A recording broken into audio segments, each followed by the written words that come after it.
Fauzi. Ambil sumpah, saya ingin bertanya terlebih dahulu, apakah Saudara Dr. Haji Zaini Abdullah dan Saudara Muzakir Manaf bersedia diambil sumpahnya? Bersedia. Menurut agama apa? Islam. Selanjutnya saya perlu mengingatkan bahwa sumpah yang akan saudara-saudara ucapkan mengandung tanggung jawab terhadap bangsa dan negara Republik Indonesia. Tanggung jawab memelihara dan menyelamatkan Pancasila dan Undang-Undang Dasar Negara tahun 1945, serta tanggung jawab terhadap kesejahteraan rakyat. Sumpah ini di samping disaksikan oleh diri sendiri dan oleh semua yang hadir sekarang, juga penting untuk kita sadari bahwa sumpah ini disaksikan oleh Tuhan yang Maha Esa.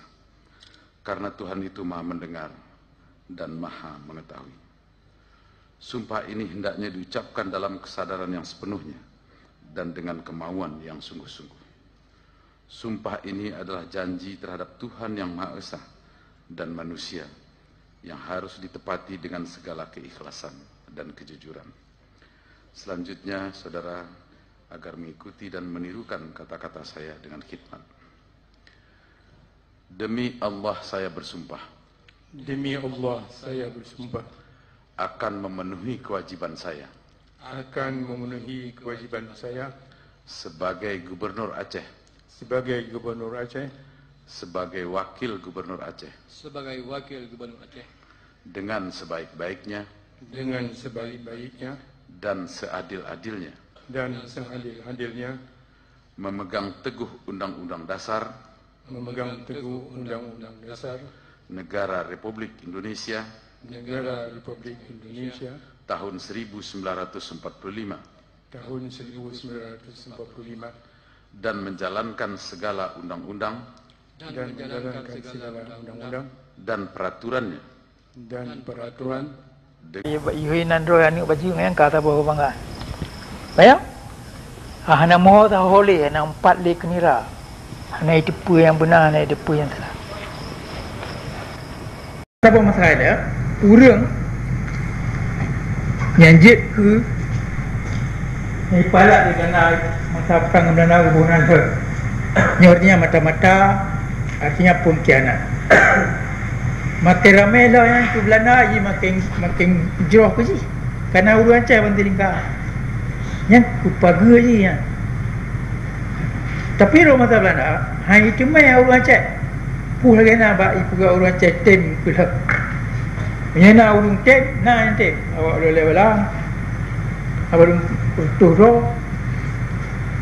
Bibi parlimen di bang. Tapi hana ramai. Malay orang hanya je hana orang Aceh tidak yang jatuh uniform Belanda. Ji foto apa? Lagi jawab. Perasaan kebangsaan Aceh oleh mantong kong lagi nak. Pun dia buat roda kat saya mukurang.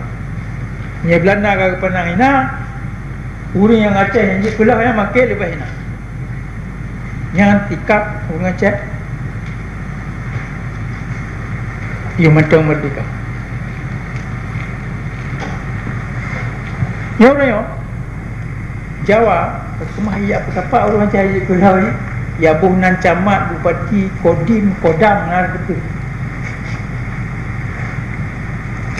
orang yang nyandang haji yang pubena haji jajah ya cik orang yang gaji pegawai haji kalah haji yang mana tahu orang yang pekong musuh tukar inang dorong. Ya, nyo kata lo nyu semikir. Nyo ya. Jadi menyo ino Belanda dengan Jawa macam kumai buat, ino kata mah lab sama sebuah grup tu kan Aceh ino. Sajan Belanda, ino Jawa Belanda kai kantor Jawa, sajan Jawa ino isi ka kumai ya cok. Ulang Aceh you pada mentilingkai. Urangnya menunjuk ke nah je, pengawal je, dia ke urang je you ni.